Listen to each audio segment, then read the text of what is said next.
Mari kita satu di dalam doa. Tuhan, ini doa kami yang kami nyanyikan di hadapan-Mu. Ini kami, ini hidup kami. Terbuka di hadapan Tuhan, dan kami rindu biarlah apa yang kami katakan di hadapan Tuhan ini manis di telinga-Mu. Kuatkan dan teguhkanlah kami, untuk kami betul-betul bisa melakukan apa yang menjadi kehendak hati Tuhan. Menceritakan tentang kasih Tuhan yang besar, perbuatan-perbuatan yang besar dari Tuhan, yang telah memanggil kami keluar dari kegelapan kepada terang Tuhan yang ajaib, memberitakan Injil-Mu di setiap tempat kehidupan kami. Dan itu kami membutuhkan firman-Mu yang kembali mengajar kami, menguatkan kami, memampukan kami. Mampukan kami untuk boleh duduk diam di hadapan-Mu. Buka hati kami, berikan kepada kami telinga dan hati seorang murid yang rela untuk boleh terus diajar oleh Tuhan. Allah Roh Kudus, kami meminta Engkau membimbing kami untuk mengerti kebenaran firman Tuhan dan lembutkan hati kami untuk taat melakukannya. Berbicaralah kepada kami, pribadi lepas pribadi. Kami meminta dalam nama Tuhan Yesus Allah kami yang hidup. Amin. Shalom Bapak Ibu Saudara. Shalom. Kita bersyukur kita kembali dapat beribadah kepada Tuhan ya. Dan kita akan meneruskan atau melanjutkan pembahasan kita tentang kitab Keluaran. Kita sudah mendekati pasal-pasal terakhir ya, atau boleh dikatakan malah pasal 39 ini adalah pasal kedua yang terakhir. Jadi sebelum pasal 40 ya, yaitu pasal yang terakhir. Bapak Ibu Saudara, tema kita adalah tentang pakaian imam ya, yaitu pembangunan yang ke-7. Tetapi untuk memudahkan pemahaman kita, ya nanti apa sih sebetulnya yang akan dibahas dari tentang pakaian imam ini? Maka saya parafrase ya, di dalam pakaian imam ini kita akan merenungkan bagaimana kita itu menjadi imam di dalam Kristus bagi sesama yang membutuhkan. Itulah sebabnya tadi lagu-lagu pujian kita, ya lagu persiapan firman, itu sungguh membimbing dan mendorong kita. Saya undang jemaat untuk bangkit berdiri. Mari kita membuka Keluaran pasal 39. Perikop kita adalah ayat 1-31, tapi kita hanya akan membaca sampai dengan ayat yang ke-7. Ya, ayat 1 sampai dengan ayat yang ke-7. Saya akan membaca ayat yang pertama, Bapak Ibu Saudara bersama dengan kantor membaca ayat yang kedua, kita bersaut-sautan. Ayat yang pertama, dari kain ungu tua, kain ungu muda, dan kain kirmizi dibuat merekalah pakaian jabatan yang dipakai apabila diselenggarakan kebaktian di tempat kudus. Juga dibuat mereka pakaian-pakaian kudus untuk Harun, seperti yang diperintahkan Tuhan kepada Musa. Dibuatnyalah baju efod dari emas, kain ungu tua dan kain ungu muda, kain kirmizi dan lenan halus yang dipintal benangnya. Mereka menempa emas papan dan dipotong-potongnya lah itu menjadi benang emas. Untuk dipakankan pada kain ungu tua, pada kain ungu muda, pada kain kirmizi dan pada lenan halus, buatan seorang ahli. Dibuat merekalah tutup bahu pada baju efod itu yang disambung kepadanya. Di kedua ujungnya lah baju efod itu disambung. Sabuk pengikat yang ada pada baju efod itu adalah seiras dan sama buatannya dengan baju efod itu, yakni dari emas, kain ungu tua, kain ungu muda, kain kirmizi, dan lenan halus yang dipintal benangnya, seperti yang diperintahkan Tuhan kepada Musa. Dikerjakan merekalah permata krisopras, yakni dililit dengan ikat emas. Diukirkan padanya nama para anak Israel, yang diukirkan seperti meterai. Ayat 7 kita membaca bersama-sama 2-3.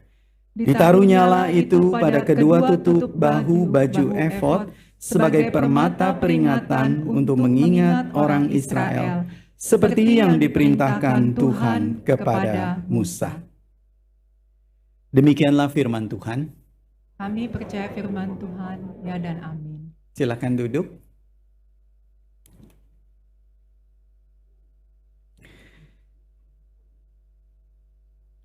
Bapak Ibu Saudara, di dalam salah satu materi perkuliahan ketika kami masih di seminari ya, studi di seminari, salah satu materi perkuliahan yang kami pelajari itu adalah terapi okupasi.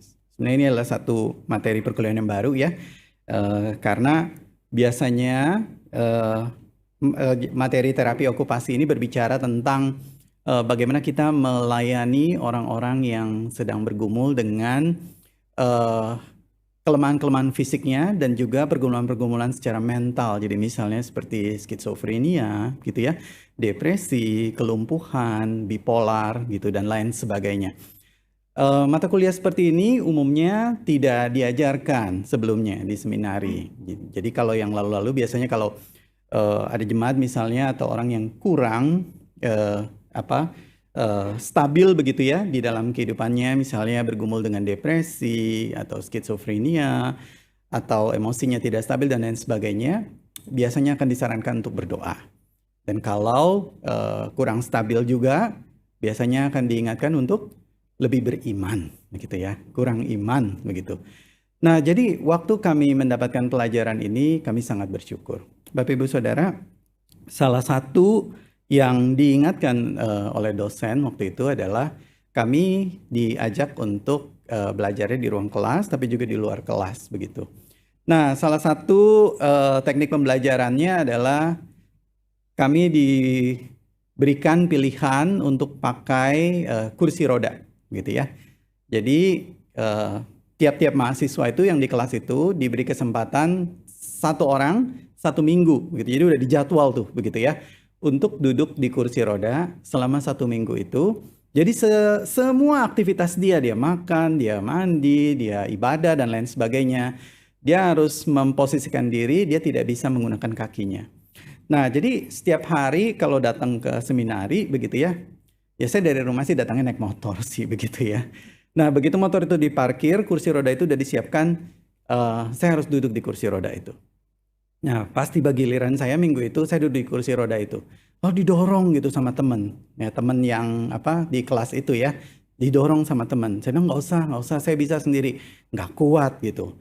Nah, didorong akhirnya. Nah, terus karena saat itu ada bagian-bagian yang tidak terlalu bisa ditempuh ya dengan kursi roda. Jadi tangga undakan begitu, diangkat kursi rodanya sama mereka, begitu ya.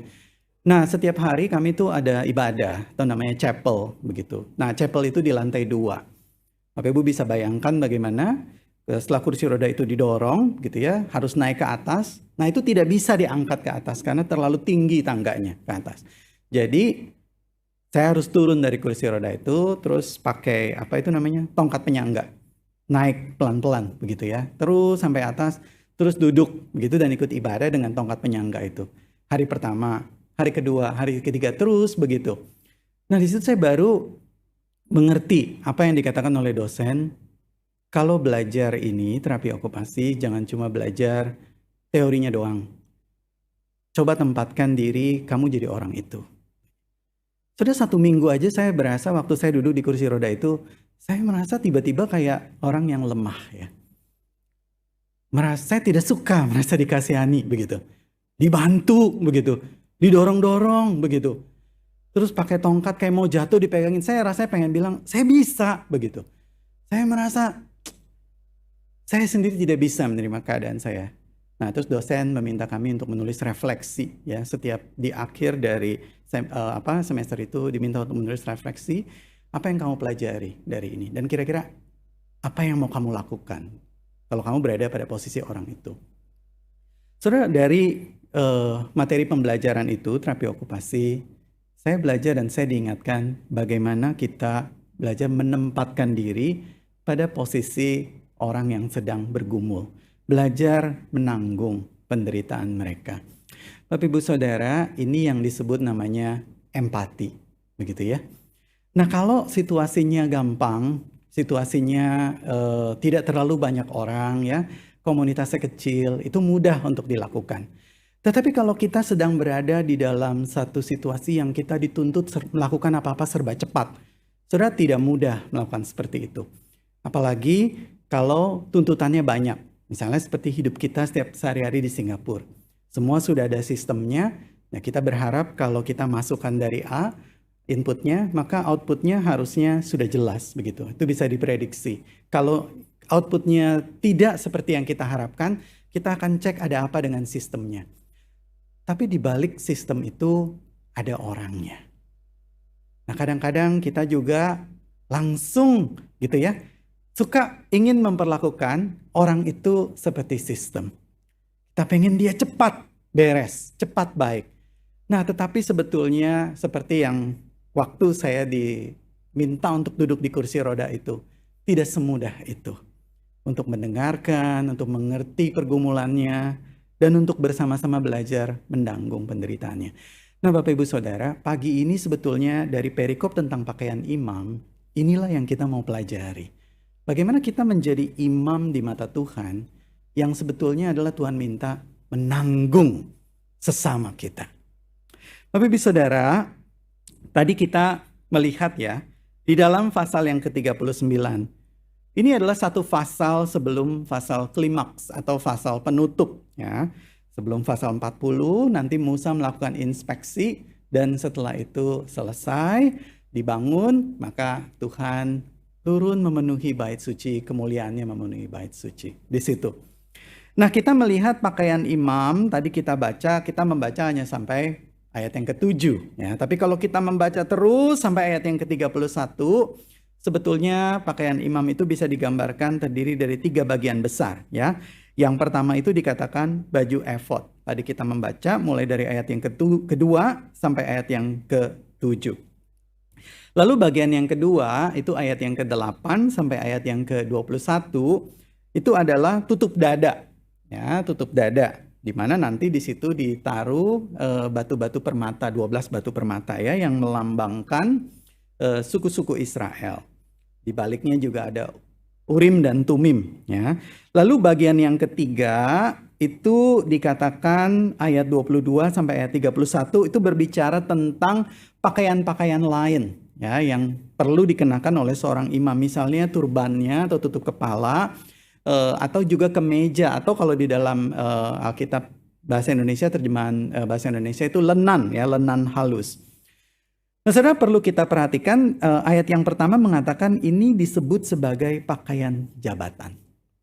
Pakaian jabatan yang hanya dipakai apabila diselenggarakan kebaktian di tempat kudus. Nah, seperti apa sih pakaian imam itu ya? Coba kita lihat ya. Nah, ini gambarnya pakaian imam.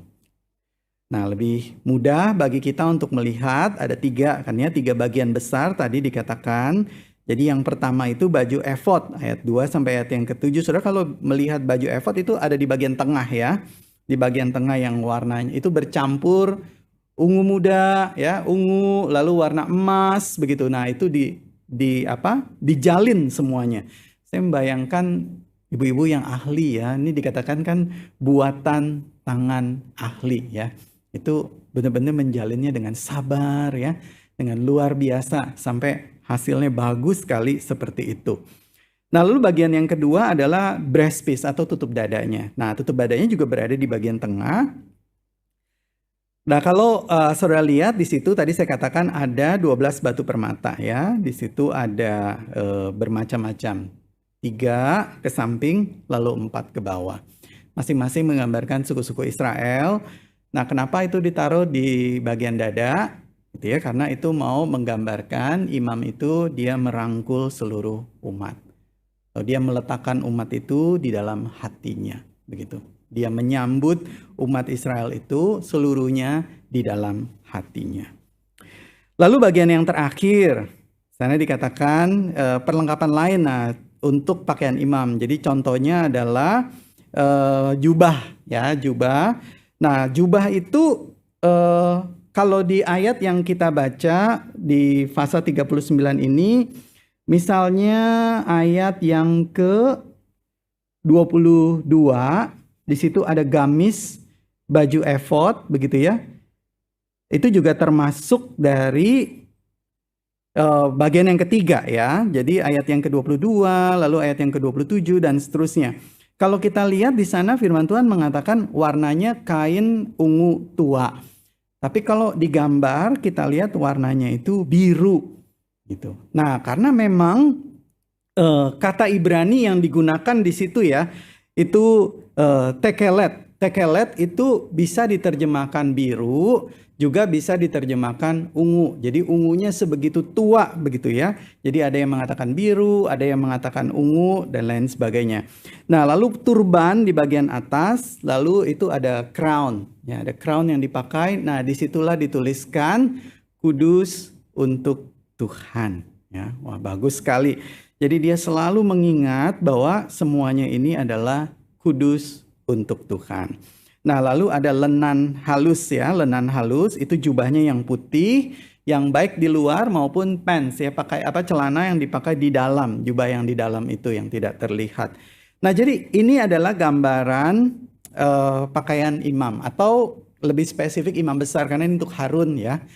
Jadi institusi keimaman dari imam besar, imam dan juga Lewi pada kitab Keluaran ini belum lengkap seluruhnya.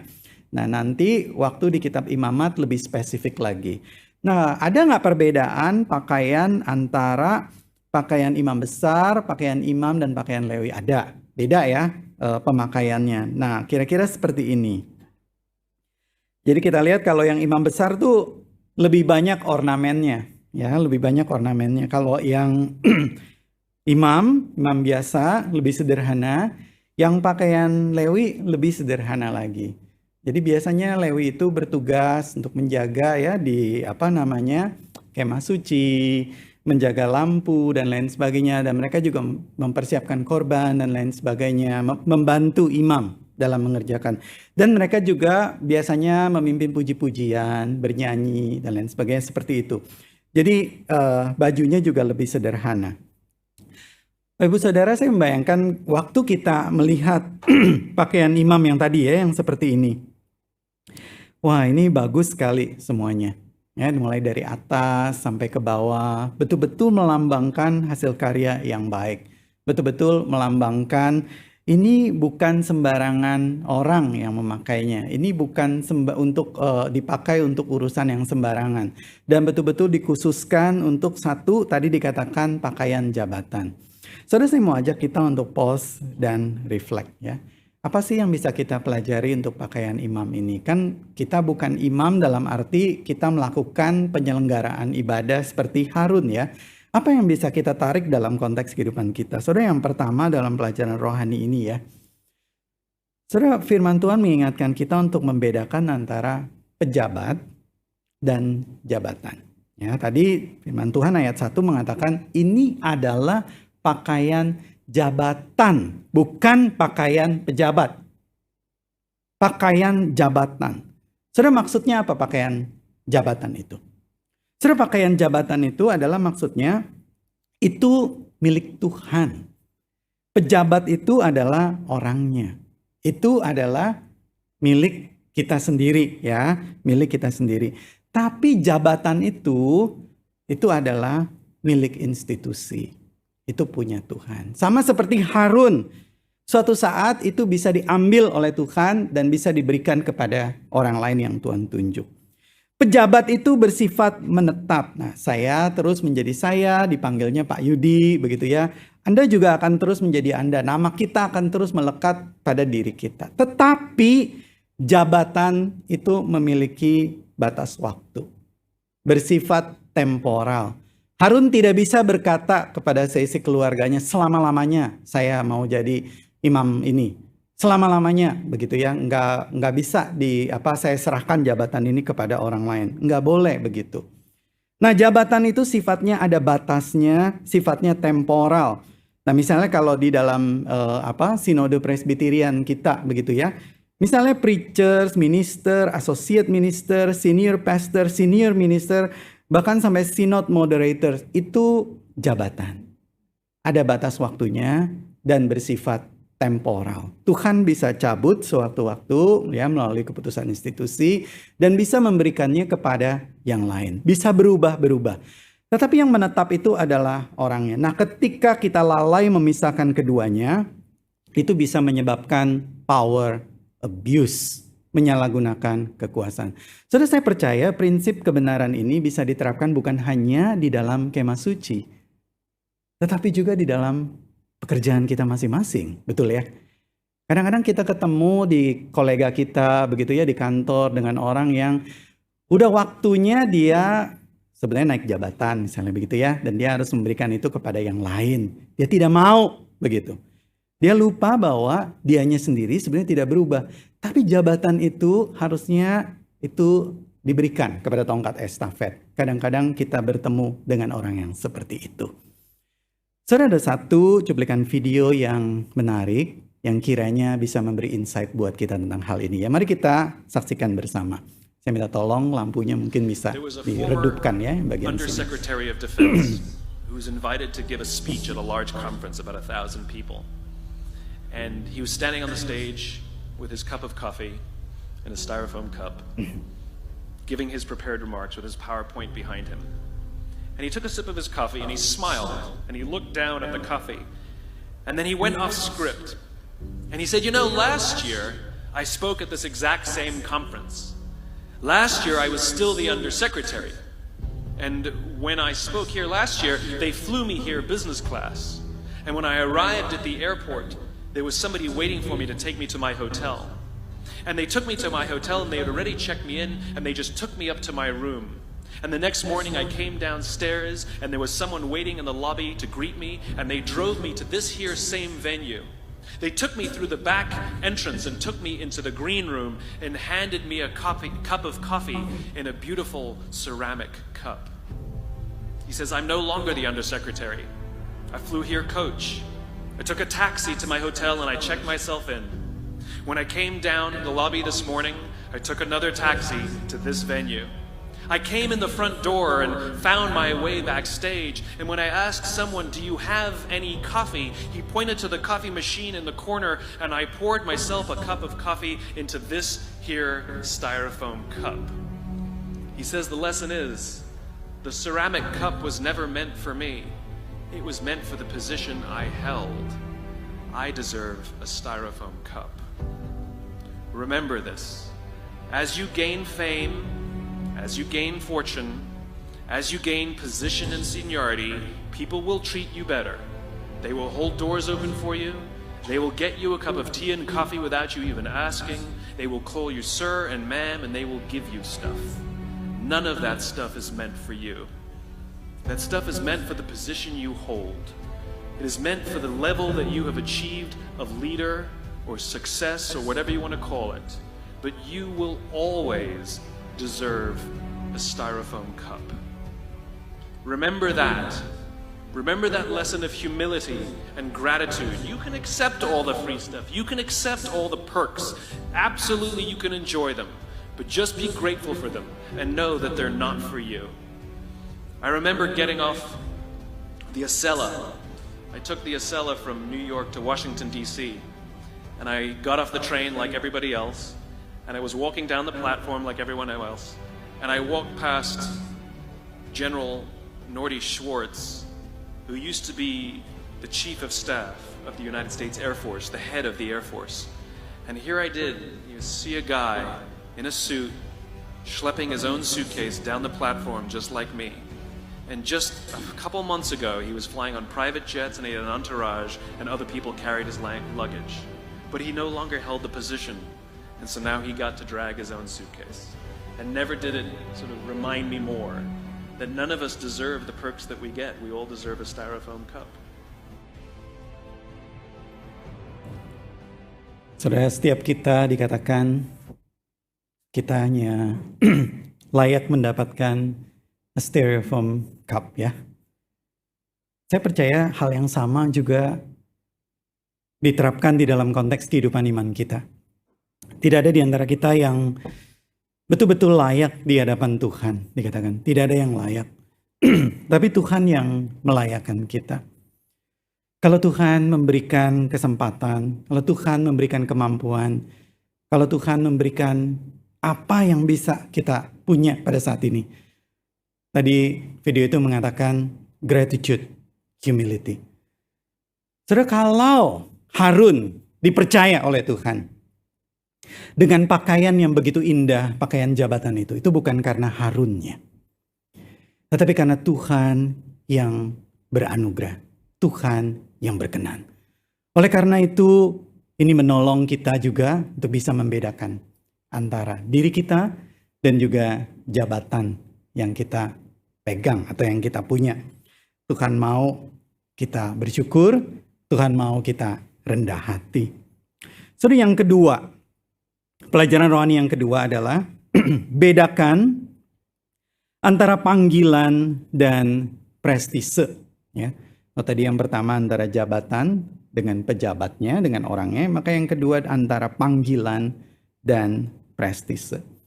Saudara, pakaian jabatan itu saya membayangkan ya, jubah yang Harun pakai itu, baju efodnya ya, lalu gamisnya. Kalau saudara perhatikan tadi di bagian bawah, di gambar yang tadi kita lihat ya, di bagian bawahnya itu ya, blue robe, lalu pas sampai yang bagian yang ke ujung itu ada kerincingannya dan ada pomegranate ya, buah delima. Itu bikinnya nggak gampang tuh ya, rumit sekali, delicate sekali semuanya, begitu indah, begitu bagus. Saudara, dari semua yang bagus seperti itu, pakaian itu bukan untuk pamer, bukan untuk melambangkan dignity, prestise. Ini saya, kira-kira Harun mau berkata begitu ya? Tidak. Tetapi pakaian itu punya semua simbol dan untuk menunjukkan bobot panggilan dan tugas yang diemban. Betapa beratnya panggilan ataupun bobot kepercayaan yang Tuhan berikan kepada orang yang memakai pakaian itu. Berat sekali. Karena dia harus menanggung seluruh umat. Dia harus datang kepada Tuhan menanggung seluruh umat. Dan tadi saudara lihat ada kerincingan ya, kalau di dalam terjemahan bahasa Indonesia itu disebutnya giring-giring ya. Kalau di dalam Alkitab kita disebut, saya cari giring-giring apa ya. So, saya giring-giring itu adalah kita menggiring anak bebek misalnya begitu ya, masuk ke kandang. Ternyata giring-giring itu adalah bel, gitu ya, kerincingan. Dan itu ditenun begitu rupa di ujung dari jubahnya itu. Buat apa itu? Supaya kalau dia kedapatan berdosa di hadapan Tuhan dan dia masuk ke ruang Maha Kudus, lalu dia jatuh begitu ya, dan dia mati begitu. Maka orang akan dengar, akan tahu bahwa giring-giring itu tidak berbunyi lagi begitu ya. Giring-giring itu tidak ada suaranya lagi dan orang bisa tarik keluar begitu. Tapi kalau itu masih bunyi, maka digambarkan, oh masih baik begitu. Saudara, pakaian itu menggambarkan panggilan, menggambarkan kepercayaan. Kalau prestise itu dikatakan siapa saya di mata manusia. Yang difokuskan adalah popularitas, penampilan di depan. Siapa saya di mata manusia dijaga sangat baik. Tetapi kalau panggilan itu adalah siapa saya di mata Tuhan. Saudara, apakah waktu kita di hadapan manusia kita harus menjaga dengan sebaik-baiknya? Pasti, saudara. Harus. Itu adalah kesaksian kita. Tetapi jauh lebih dalam daripada itu adalah panggilannya. Siapa saya di mata Tuhan? Waktu kita sedang mengerjakan tugas-tugas kita, baik kita di kantor, baik kita di rumah, baik kita sebagai mahasiswa, apapun yang kita kerjakan, maka pertanyaan pertama yang perlu kita tanyakan adalah siapa saya di hadapan Tuhan. Itu yang tidak akan berubah. Itu yang tidak akan pernah hilang. Bapak Ibu Saudara, itulah sebabnya Tuhan meminta si pemakai dari jubah itu, ya, jubah imam itu, dia harus ada tulisan di turbannya, di bagian bawah turbannya itu adalah kudus bagi Tuhan. Kadosi le Elohim. Kalau bahasa Indonesia dekat sekali ya dengan bahasa Ibrani. Kadosi, kudus begitu. KDS. Bapak Ibu Saudara, inilah yang Tuhan juga mau kita lekatkan di dalam hati kita. Dimanapun kita berada. Kita seorang ibu, kita seorang karyawan, kita seorang businessman, kita seorang mahasiswa. Apapun yang kita lakukan, Tuhan mau kita melekatkan itu. Kudus bagi Tuhan. Saya tahu saya berdiri di hadapan manusia. Tapi saya juga tahu saya sedang berdiri di hadapan Tuhan. Setiap saat 24 jam saya berdiri di hadapan Tuhan. Tuhan mau saya kudus bagi Tuhan. Saudara, ini pelajaran yang kedua. Yang ketiga, pelajaran rohani yang ketiga adalah berlatih menanggung beban sesama. Nah, ini seperti yang tadi saya ungkapkan di awal khotbah ya. Saudara, kita lihat tadi penutup dada atau breastpiece ya, yang dikenakan di bagian tengah. Itu ada 12 buah batu permata yang mewakili 12 suku Israel. Saudara, 12 suku Israel itu disimbolkan dengan batu permata itu diletakkan di dadanya Harun atau dada imam. Itu untuk menggambarkan bahwa imam itu menanggung seluruh beban, seluruh dosa dari umat itu dan membawanya kepada Tuhan. Nah, saudara, ini adalah bela rasa atau empati ya, atau satu kerelaan untuk memikul beban umat datang kepada Tuhan. Sorry, saya agak terganggu dengan suaranya. Ini hujan ya? Oh ya, oke. Saudara, waktu kita menjadi imam, di sini dikatakan Harun menjadi imam, dia menanggung seluruh beban umat. Dia betul-betul dikatakan datang ke ruang Maha Kudus itu, dia membawa dosa seluruh bangsa Israel. Saudara, dosa seluruh bangsa Israel ditanggung oleh imam besar. Saudara, yang menjadi pertanyaan di dalam bagian ini adalah bagaimana imam itu menanggung dosa seluruh umat? Sementara imam itu sendiri, dia datang kepada Tuhan, dia berdosa kepada Tuhan. Bagaimana dia bisa menanggung itu? Walaupun dia sudah mengorbankan korban bagi Tuhan, bisakah dia menanggung dosa seluruh umat? Jawabannya, tidak bisa.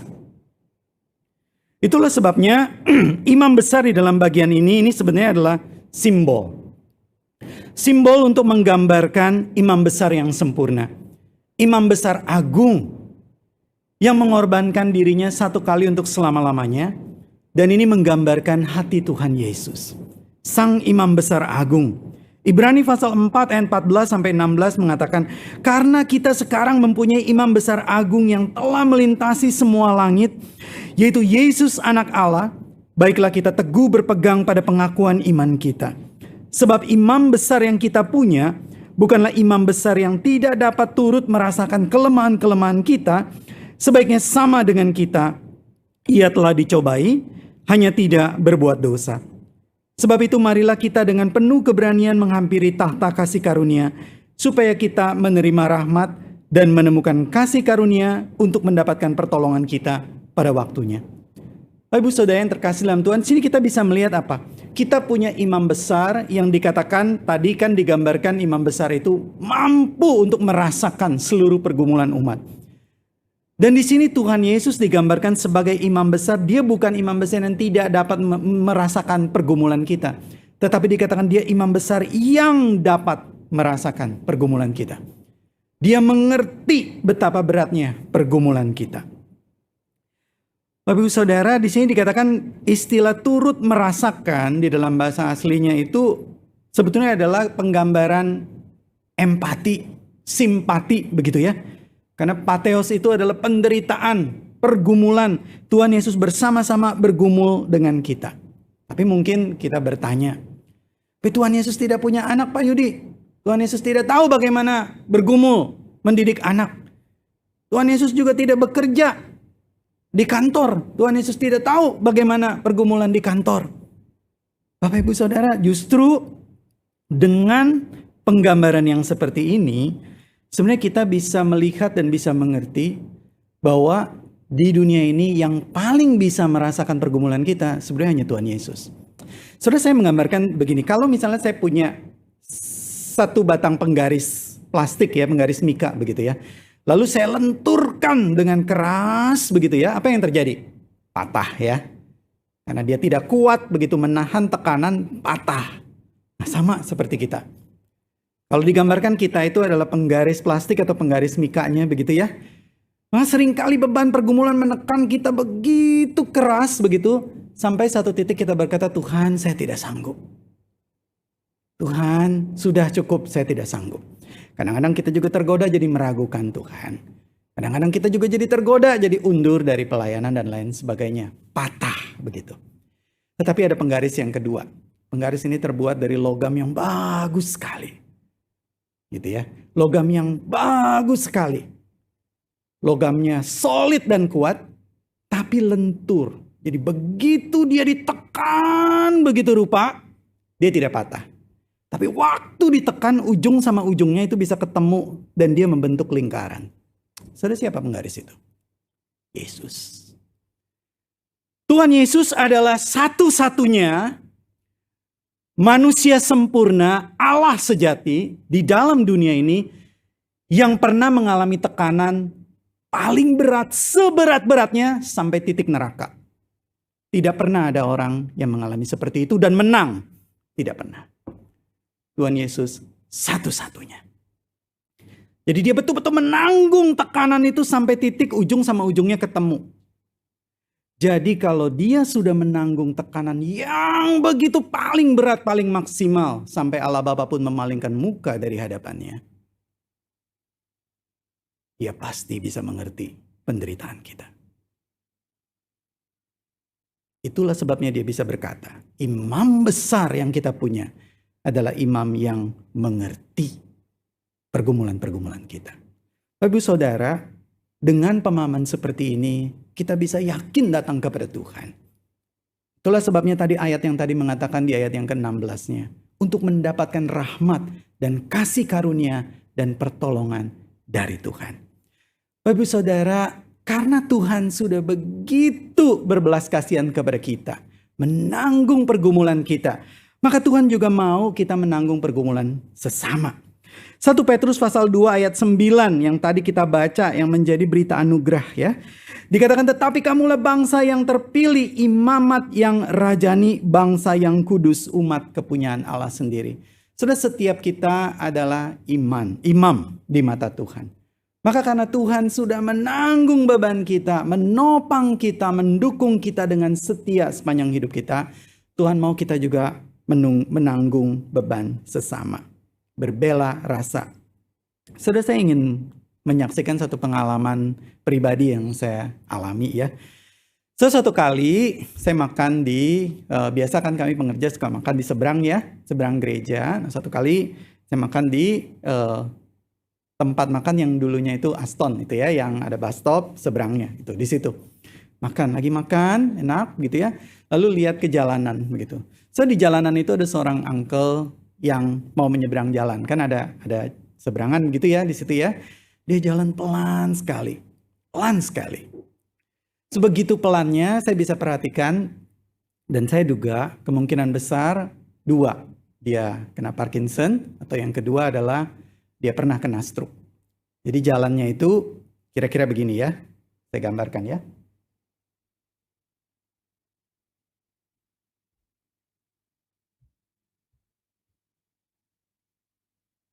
Saudara, itu jalan saya masih lebih cepat daripada uncle itu. Saudara, saya waktu melihat uncle itu jalan, aduh saya deg-degan sekali. Makannya jadi gak enak begitu ya. Takut mobilnya gak sabar begitu. Singapura itu jarang ada yang sabar ya kalau itu ya. Karena harus cepat begitu, harus sesuai dengan itu begitu. Kalau udah ketabrak nanti gimana? Siapa yang salah udah gak penting begitu. Kenapa? Karena udah jadi korban begitu.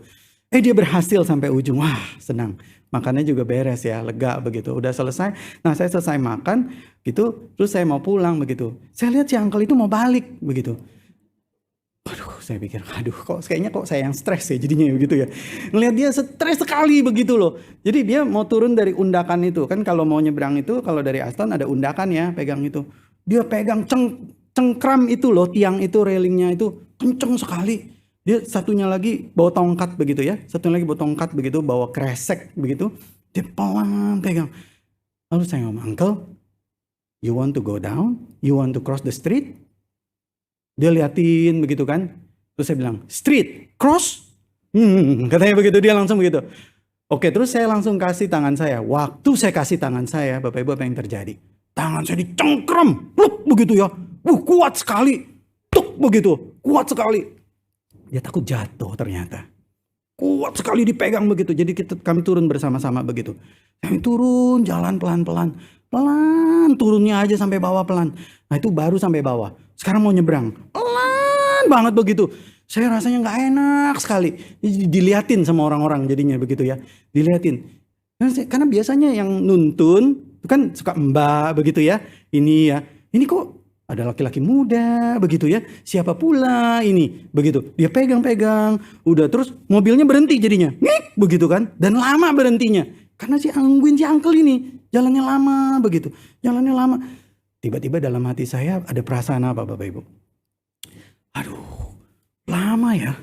Lama sekali si uncle jalannya. Gitu saya tergoda untuk, ayo uncle, lebih cepat dikit. Ayo uncle, semangat uncle. Semangat uncle. Bentar lagi kita nyampe. Bentar lagi nyampe. Nggak bisa Bapak Ibu. Kasihan uncle-nya begitu ya. Tiba-tiba dalam hati saya ada suara begini. Seperti suara Tuhan ya. Berkata begini. Lama ya Yudi ya. Lama ya. Sama kayak kamu. Kamu pikir kamu cepat. Kamu juga bertumbuhnya lama. Dan aku menanggung kamu bertahun-tahun dalam pertumbuhan kamu. Tidak pernah aku berkata, cepetan Yudi, cepetan. Tidak pernah aku berkata begitu. Aku menanggung kamu. Aku menggenggam tangan kamu. Waktu kamu kecewa, waktu kamu ragu. Enggak, aku gak meninggalkan kamu. Aku pegang kamu. Kamu mau sabar? Nah, saya bilang sama Tuhan, ya Tuhan, saya sabar. Pegang. Bapak Ibu Saudara, bukankah Tuhan juga sudah sabar dalam hidup kita? Maukah kita juga sabar dan menanggung beban sesama? Mungkin ada orang yang Tuhan tempatkan dalam hidup kita untuk membutuhkan extra grace. Kasih karunia yang ekstra yang dari Tuhan. Yang Tuhan sudah percayakan kepada kita. Mau gak kita berikan itu juga kepada dia? Kita tuntun dia pelan begitu. Sama seperti Tuhan menuntun dan menopang kita dengan setia. Saudara, itu yang ketiga, menjadi imam bagi sesama. Yang keempat dan yang terakhir adalah pelajaran rohaninya, bercahayalah seterang mungkin. Ya. Bercahayalah seterang mungkin. Saudara, bangsa Israel dipanggil oleh Tuhan supaya bisa bersaksi, ya, menjadi berkat bagi bangsa lain. Bukan menjadi umat yang prestisius begitu, seolah-olah beda dari yang lain, lebih tinggi begitu ya, dipilih oleh Tuhan. Bukan. Dia dipanggil oleh Tuhan menjadi berkat, menjadi saluran berkat gitu. Dan itu adalah panggilan yang sama untuk kita. Tadi ayat yang kita baca, lanjutannya mengatakan apa? Supaya kamu memberitakan perbuatan-perbuatan yang besar dari Dia, yang telah memanggil kamu keluar dari kegelapan kepada terangnya yang ajaib. Ini yang Tuhan mau. Tuhan menyelamatkan kita, menebus kita, menjadikan kita imam di hadapannya. Bukan supaya kita jadi umat yang elit, lalu berbeda dengan yang lain, lalu kita merasa lebih tinggi. Dan yang lain siap-siap masuk neraka, saya masuk surga. Kira-kira begitu. Tidak. Tuhan memanggil kita, menebus kita, menyelamatkan kita untuk bercahaya. Memberitakan perbuatan-perbuatan yang besar dari Dia. Yang sudah menyelamatkan kita, sudah mengubahkan hidup kita. Bapak Ibu Saudara, saya kesaksian sekali lagi ya. Saudara, ini kisah nyata. Saudara, saya suka jalan begitu ya. Orangnya ya. Karena kan kalau pengerja kami kerjanya apa sih? Duduk gitu ya. Kalau kecuali khotbah berdiri ya. Kalau siapin khotbah duduk gitu kan. Terima telepon duduk ya. Ngerjain laptop duduk. Jadi kalau bisa jalan gitu kan, bagus ya. Kan duduk kan sumber penyakit katanya. Jadi kalau bisa jalan. Nah, satu kali saya lagi pergi ke satu tempat begitu dan kami pulang karena rumah kami di Bukit Panjang. Jadi naik MRT-nya jalurnya biru begitu.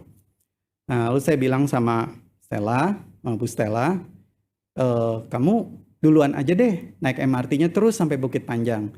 Saya nanti mau berhenti di King Albert Park gitu.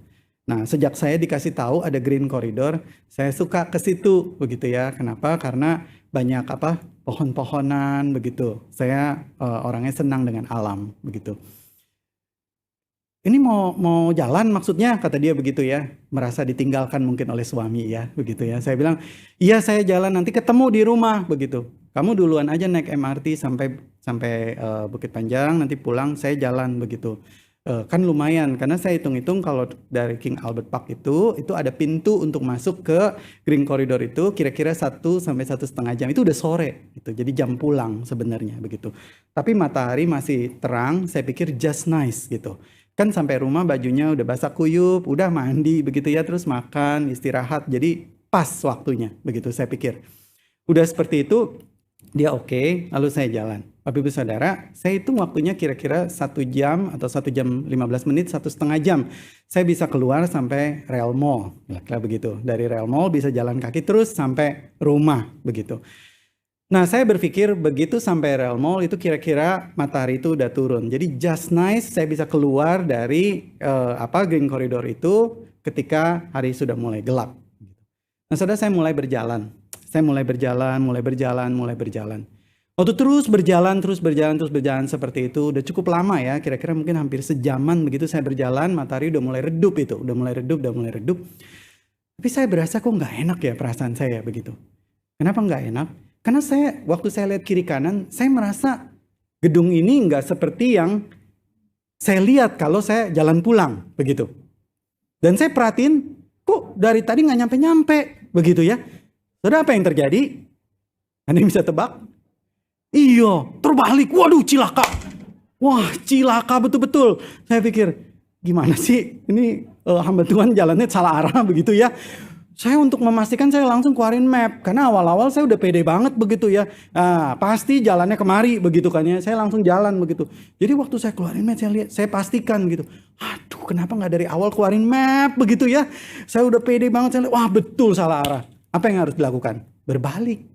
180, jadi balik pulang begitu. Tapi itu udah 1 jam lewat. Udah mulai redup begitu sinar mataharinya. Wah, ada bilang perasaan dalam hati saya begini. Kalau keluar saya bingung nanti keluarnya lewat mana. Lagian kalau diteruskan kayaknya bisa deh. Bisa.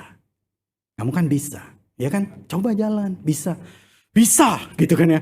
Saya jalan. Wah, saya jalan. Saudara, waktu saya jalan makin lama makin gelap. Beneran makin gelap. Saya jadi bingung. Keluarnya lewat mana ya tadi ya? Keluarnya lewat mana? Beneran gelap. Waduh. Sekarang awalnya tadi saya pikir jalan sebentar, ketemu pintu, kan remang-remang saya keluar. Sekarang udah gak bisa lihat pintunya. Saudara, kira-kira kayak begini nih ya. Nah tuh. Ini udah jam 8 lewat. Saya lihat jam saya, aduh. Istri saya gak nelpon, tenang-tenang aja dia. Udah jam 8 lewat. Waduh, saya pikir gimana ini, katanya mau olahraga jadi ceritanya lain begitu ya. Wah, saya jalan pelan-pelan. Saudara, perjalanan di Green Corridor yang awalnya itu sukacita ya, keringetan begitu, jadi tegang loh. Saya jadi berasa tegang. Bukan saya takut hantu ya, maksudnya ya, ada muncul hantu tiba-tiba peng gitu kiri kanan, bukan. Saya takut nanti ada binatang tiba-tiba keluar begitu nggak kelihatan ya, babi rusa atau apa, atau yang binatang yang nokturnal begitu. Begitu. Jadi saya mengandalkan ke orang lain. Nah, jadi ada orang lain yang jalan atau yang lari, nah itu masih ada tuh. Sepeda ya, kadang-kadang yang pakai cahaya lumennya tuh tinggi sekali. Tiba-tiba saya merasa jalanan saya terang sekali, bus begitu. Tapi habis itu dia hilang, gelap lagi semuanya. Nah, di tengah jalan seperti itu, saya cuma bisa mengandalkan satu, lampu handphone saya. Keluarin lampu handphonenya. Saya pikir kenceng ya, nyalanya ya, terang ya, nyalain. Ya saudara, cuma beberapa langkah di depan saja, kesananya gelap semuanya begitu. Tapi dengan pertolongan Tuhan, akhirnya bisa keluar ya, singkat cerita. Tapi pesan yang ingin saya sampaikan dalam bagian ini adalah apa?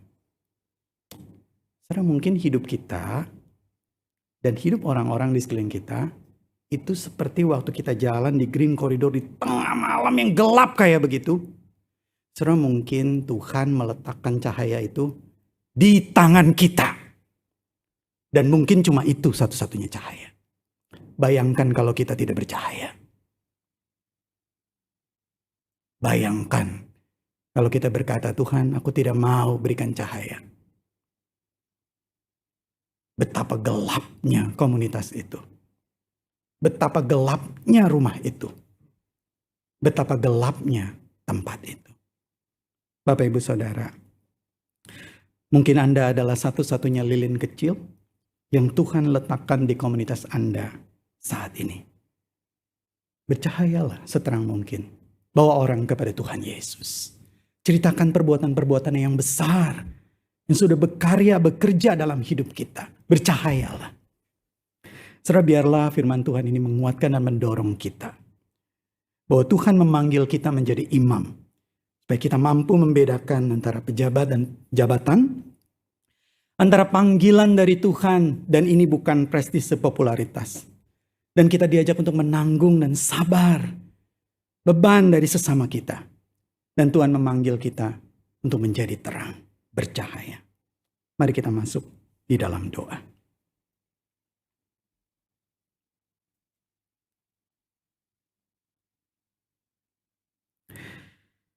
Terpujilah Engkau ya Tuhan Allah kami.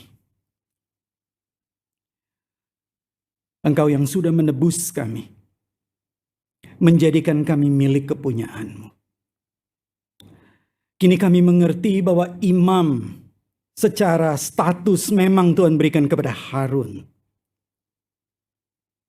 Tetapi sebetulnya secara fungsi di dalam kehidupan kami sehari-hari Tuhan berikan kepada kami.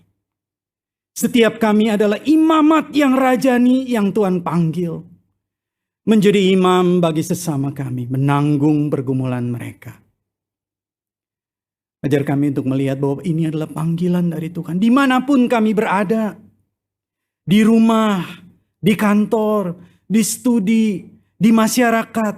Tuhan mau kami menanggung mereka. Membawa mereka kepada Tuhan. Bercahaya bagi mereka. Mungkin kami adalah satu-satunya lilin itu. Yang berani untuk berkata benar. Yang berani untuk bisa memberikan belas kasihan Tuhan. Yang berani untuk bercerita tentang Tuhan Yesus. Yang mati dan bangkit menyelamatkan, menebus dosa.